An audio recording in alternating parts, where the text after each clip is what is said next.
off every 5 days so that you get no 2-a-day practices anymore, so that you get only allowed to be hit 3 times in the whole preseason, or else it's a big deal. You know, you've got all those benefits because of these guys, and not just the Hall of Famers, but the no-name nobodies to you that built the legacy and everything that you're standing on.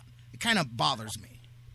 Right. I think a lot of it has to do, strangely enough, with video games. Because I think when we grew up, watching football and playing football, I think a lot of kids, they grow up playing video games, not just the football, but other things, and they don't see as much live action or get into as much real life stuff, to the point of, when we were kids, again, not to sound like a curmudgeon, but, we would, follow baseball and basketball and football, and we would know all the people on all the teams, and, that was what we were into and stuff. But these days, it's, you get more isolated on just one sport, as far as, when you're coming up and playing, people tend to gravitate to just one sport instead of being an overall fan of many of them. And like I said, I think people play a whole, kids, came up playing a lot of games and not really getting into more of the history of the different sports. So you get these sort of gaps in logic where, like you said, like, how do you not know who this person is? And I think you've got a point, and the other point, and this just speaks poorly on not all of you, I'm not trying to blanket, but the majority of just today's generation, they just have a lack of care. It's not even just not knowing. They really, I've seen it. There's a difference between, not knowing someone and not caring to know about someone. And really, just a lot of the modern athlete, it's not just athlete, entertainers, just anybody. A lot of the modern generation could just care less about the people that came before. It's become, as we know, the me generation, a much more me first thing. And so there's a lot of guys just go, I could care less what that guy did. All I worry about is my paycheck here every Friday and what time am I playing on Sunday, and I could care less. So, there's all of that. I think it's all a hodgepodge of what causes that. But still, man, I think that, not use cliches like if you don't learn from the past, you're destined to repeat it. But man, to me, if I'm trying to be the best at something and that's the other thing, they're not all trying to be the best anymore. Some of them are just happy to show up and get paid because they're still making more money than they'll ever do doing anything else, So if they don't have that drive, they don't care. So, but if I want to be the best at something, that's one of the tools of how you get there. You know what I mean? You study how people got to where we are. I mean, that's all part of being better. But again, I think that's part of it too, is the money's so big that even the aspiration to be at the top, maybe you want to get there. I'm not saying you don't wake up in the morning and go, man, I want to be the best linebacker in football. But, man, even if I'm the 10th best, I still make the same amount. Man, yeah, I guess I could be the 12th best. I'm still getting paid. Oh, hell, I don't even care what I do. Am I playing? Is my paycheck here? Some guys don't have that drive. Right, and ironically, there's such a good chance to study the greats of history because basically everything in the world is on YouTube right now. You can go and look at the great linebackers of the last, 3 or 4 decades and punch up their clips and watch how they move and watch how they hit. And same with, running backs. You can watch Walter Payton and you can watch Emmitt Smith and you can see what they did. And like, wow, I could take a little bit from these two and just study what they do. And, but again, you don't see that. Although, like back in the day, those clips of the past were not readily available to everybody at the touch of a button, but now they are. And it's like you've got this treasure trove of history right literally at your fingertips, and if you wanted to use it. And it circles me right back. A lot of times we have the Jim Brown, he gets brought up, and I'm right with people that go, well, what kind of job, do you give him? It's just he doesn't want to be a figurehead. But to me, and I fault any running back that plays ever here in Cleveland. And I know people have pride and egos, and sometimes guys don't like to ask guys and talk to other guys. But to me, if I know that there's an office in that building and Jim Brown's there 2 days or 3 days a week or 1 day a week, whatever, he's there, and he's there at training camp because Jim Brown sits right there on the sidelines. Not everyone, but he's there.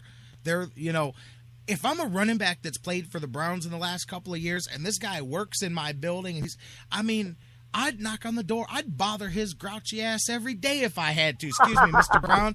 Hey, I brought you a sandwich, and I just wanted to ask you, man, you got any advice for me? Because that's what he brings. It's nothing that he brings to the franchise. It's to an individual, and even if you just pick up the toughness, if he goes, man, you know what I used to do? When they hit me in the mouth, we didn't have face guards. I'd spit out my teeth, spit out the blood, and I'd hit them back. And I'm just joking, but you know what I mean? Like, there's some benefit to having a guy like that. And you don't even have to go to the Hall of Fame. He's sitting right there in the building in Berea. If nothing else, Jim Brown will explain to you how to hit somebody in the mouth, you know? Right. All you have to do is come up to him and say, "Sir, Mr. Brown, sir, could you just watch me out on the field and just tell me what you think?" That's all you have to say. And you could brace yourself for the worst criticism in the world, any bad thing he'd want to say, and you wouldn't be offended because, hey, it's Jim Brown. Anything he tells you would be beneficial and help you improve.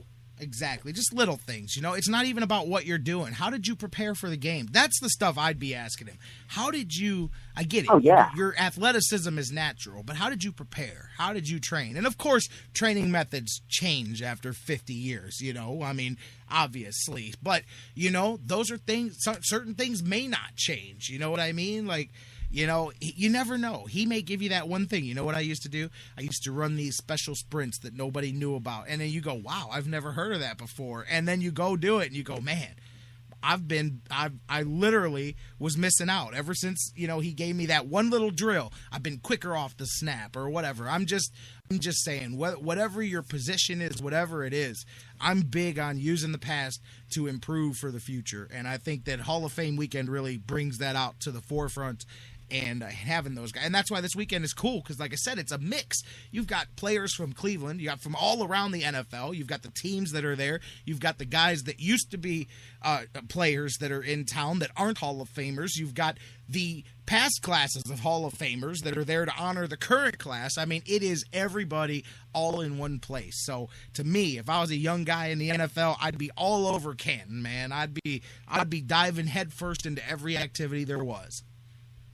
Exactly. You're not going to get that kind of a gathering of football greatness in one spot ever, except until the next year. So that's the time you have to go down there and just talk to as many people as possible and just hope some of that greatness rubs off on you. Again, if that's where you want to be, if that's what you want to achieve, that elite status, you want to surround yourself with greatness because it can be contagious. For sure. And the Browns, of course, finishing up practice here today. They've got the scrimmage tomorrow. We've got the Hall of Fame game. We'll come back. You know, not a lot we can talk about with Josh Gordon, his appeal. I think they said expect something by Monday, but there wouldn't be anything coming out of it today. So most likely he'll be with the team tomorrow. Whether he'll participate in the scrimmage or not, I don't know. But he'll most likely be back with the team tomorrow for that. But we won't really have any news about that. Do you expect anything special? I know the scrimmage is going to simulate game situations, obviously. They're going to do some live tackling, but, you know, not a whole lot. I think the most things you can watch are the position battles, who gets, you know, more opportunities and what they do with the same groupings. But other than that, anything you're looking to see tomorrow or anything that you think different from the norm that you're looking at? Well, I think there's probably going to be an emphasis, especially toward the end, on red zone situations. That's what they've been working on. And Coach Pettin said that that's something that they're going to do in Akron is, line them up inside the 20 and see if the offense can score or if the defense can hold them back. So I think it's going to really get the fans amped up to see if Hoyer or Manziel can, lead the team into the end zone, against this really strong Browns defense. So I think it's going to be fun to watch, and they're going to try to create some excitement in some of those game-ending situations, which, of course, was what the Browns failed at many times last year, because that's one thing that they're trying to do is change that culture to be the team that makes that game-winning play at the end of the game instead of giving it up.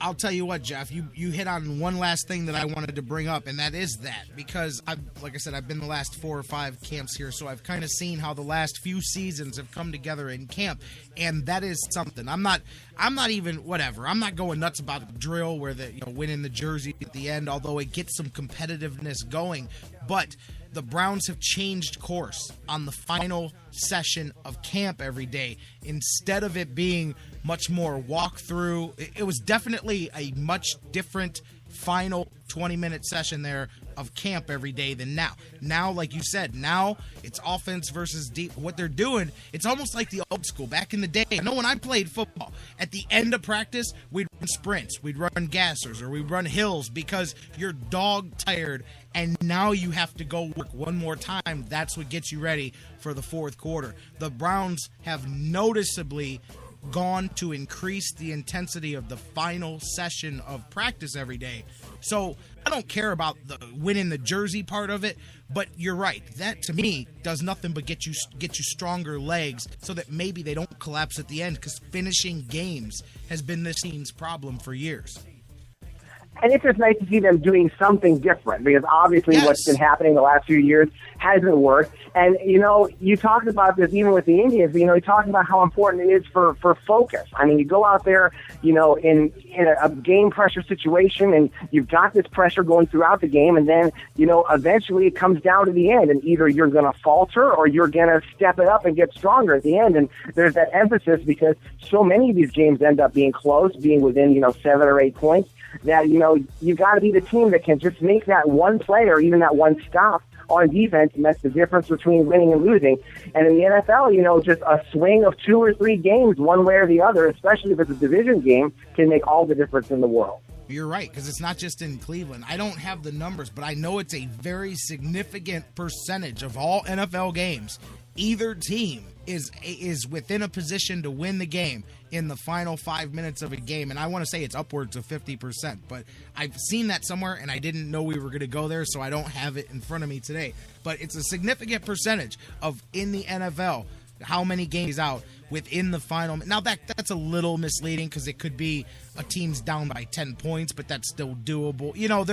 There's obviously limits, but it goes to show that the difference between winning and losing, in most cases, it's not just the talent, it's who shows up in the fourth quarter. And we saw that game after game last year with the Browns. If the Browns finished strong, they may have finished with, 8, 10, 12. Who knows how many wins you could have won instead of losing the fourth quarter in every game and losing 12 games, because that's what we saw. I mean, whether it was New England, Cincinnati, I mean, you can go through the list of what they did last year. That's right. So hopefully this will be part of the change in the culture, as, not just being tough and trying to out-tough the other team, as they keep talking about, but being able to come up with that win. And they've been talking about, throughout these practices, is just the defense trying to actively strip the ball from the offensive players. And that's always a good habit to get into. And they're installing that right here from the get-go, right from training camp, to try to get that ball to pop out at the end, on the opposing team when they're trying to make their drive to victory.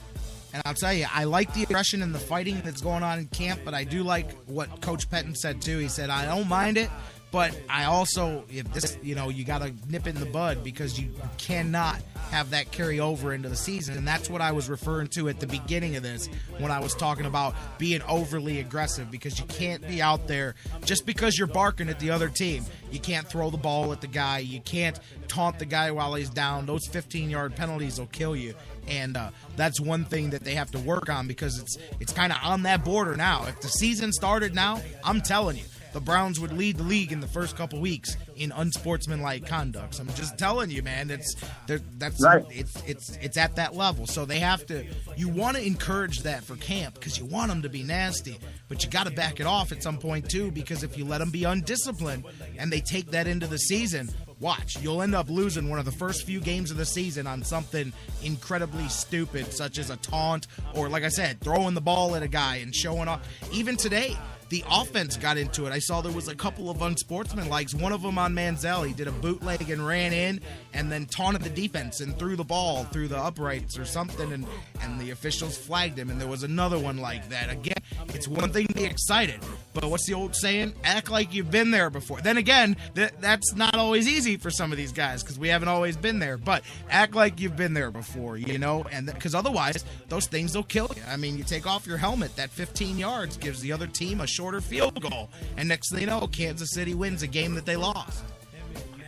That's right. That's something we'll never forget. It's a very fine line between the it's a very fine line between the Seattle Seahawks kind of aggressiveness and the Detroit Lions kind of aggressiveness. You want to make sure you know that difference.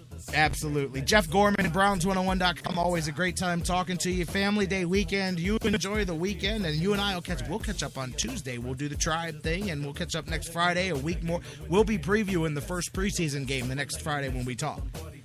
Sounds like a plan. It's going to be a lot of fun. I mean, maybe we'll know a few things. Maybe we'll finally know what happened with Josh Gordon by then. All right. Oh, we definitely will, for sure. We'll know by the beginning of next week, no doubt about it. Jeff Gorman, you can check him out at Browns101.com. Jeff, enjoy your weekend, and we'll catch up next week.